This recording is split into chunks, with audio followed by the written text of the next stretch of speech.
मध्य प्रदेश में जो लगातार मोहन सरकार का चाल चरित्र और चेहरा बन गया है कि जिसमें संविधान की अवहेलना होती है, उसका अपमान होता है और आदिवासी होना, दलित होना, आरक्षित वर्ग का होना यह एक तरह से गुनाह हो गया है। सबसे ज्यादा बहनों का बलात्कार यहाँ होता है, सबसे ज्यादा बहनें गायब आदिवासी अंचल से होती है, सबसे ज्यादा अपराध आदिवासियों पर, आरक्षित दलितों पे होते हैं। उसका एक चेहरा ऐसा जो हमारे विधायक जी के घर में घुसकर प्रशासन ने जो एक तरह से हठधर्मिता की, ये एक तरह से इसके चेहरे को बताता है, इस सरकार के चेहरे को बताता है। मैं मानता हूं कि हमने प्रशासन से जो प्रशासन का सम्मान होता है वैसे बात, लोकतंत्र के हम एक सकारात्मक विपक्ष हैं और सकारात्मक विपक्ष होने के नाते हमने डीएम से ईमानदारी से ये कहा कि गलती हुई, उनने स्वीकार किया हुई।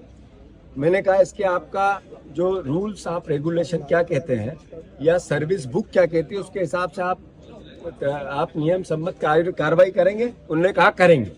उन्होंने कहा कब करेंगे, तो उन्होंने कहा आईएएस है, तो हमने कमिश्नर को प्रपोजल भेजा है। उन्होंने कहा 24 घंटे में हम निर्णय लेके आपको बताएंगे। मैं मानता हूं कि मैसेज है एक अधिकारी के लिए कि जो विधायक का प्रोटोकॉल होता है वो चीफ सेक्रेटरी का होता है। अगर उसके घर में इस तरीके का हमला करेगा कोई अधिकारी कर्मचारी करेगा तो ये किस पे हमला है? उस क्षेत्र की जनता पे, ये लोकतंत्र पे। अभी पत्रकार ईमानदारी से चौथा स्तंभ काम नहीं कर पा रहा है, डरता है, प्रशासन से डरता है, कहीं नेताओं से डरता है, कोई माफियाओं से डरता है। क्यों ऐसी परिस्थिति निर्मित क्यों हो रही?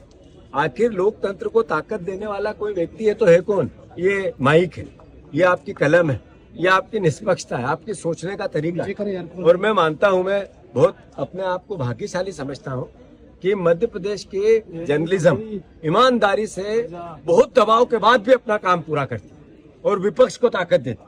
आशा करता हूं, जैसा मैंने कहा, अगर इनने 24 घंटे में जो निर्णय कहा वो नहीं लिया तो फिर हम यहाँ फिर से बड़ा आंदोलन की भूमिका बनाएंगे।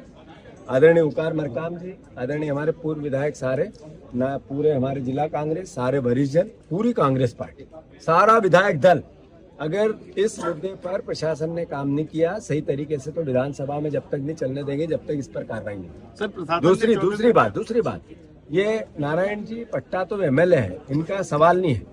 कांग्रेस का एक भी कार्यकर्ता या जनता के साथ भी अन्याय होगा तो कांग्रेस ऐसे ही खड़ी रहेगी। तो मैं फिर से बहुत विनम्रता से, बहुत संयम से मैंने प्रशासन से हमने बात की और आशा है वो अपना काम करें। मूल मुद्दा जिसके लिए मंडला का विकास 0 सन्नाटा, एक भी जल जीवन मिशन का एक भी गांव जहां पे 100% घरों में पानी आ रहा है, तो मैं चुनौती देता हूं मोहन यादव जी, मैं चुनौती देता हूं यहाँ की मंत्री को, मंत्री के गांव में मैं आप सबको भी चुनौती देता हूं। मंत्री का गांव जहां जल जीवन मिशन का ऑलरेडी प्रोजेक्ट है, उनके भी 100% गांव में पानी नहीं है, हर घर में पानी नहीं है।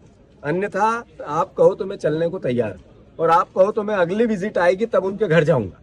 मैं और चुनौती देता हूं कि जितने यहाँ जनप्रतिनिधि है, जनपद सदस्य, जिला पंचायत सदस्य, एमएलए, जितने हमारे ऐसे जो पंच है, सरपंच है, 100% इनके यहाँ भी नल का पानी चला गया हो तो भी मैं मानता हूं कि केवल नल में करप्शन गया है, भ्रष्टाचार गया है, लूट गई है, चोरी गई है।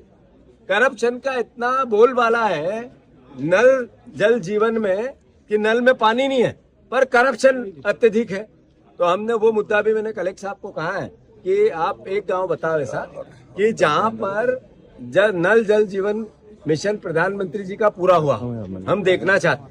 तो उन्होंने कहा 65% पूरा हो गया है। हमने कहा 65% करप्शन है इसमें, 35% पाइप ये टंकी कनेक्शन मोटर ट्यूबवेल लगे हैं, 65% करप्शन है।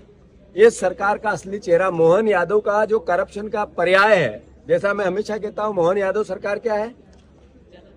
कर्ज लेना, करप्शन करना, कमीशन लेना।